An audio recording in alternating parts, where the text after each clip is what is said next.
गिरीशचा स्वभाव तसा सौम्य, मितभाषी आणि मदतीसाठी धावून आला.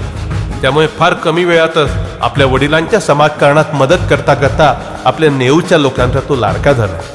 लोकांचा पाठिंबा आणि प्रेम गिरीशला मिळू लागले. वाशीच्या मॉडर्न कॉलेजमध्ये B.Com पर्यंत त्याचे शिक्षण झाले. शिक्षण घेत असतानाच वडिलांच्या खांद्याला खांदा लावून तो त्यांना मदत करत होता. खूप कमी वयात गिरीशने नेरूळ गावात सामाजिक उपक्रमांना सुरुवात केली. दहीहंडी उत्सव, आरोग्य शिबिर, रक्तदान, वृद्धांसाठी चष्मे वाटप, पॅन कार्ड बनवणे असे लोकोपयोगी उपक्रम त्याने सुरू केले.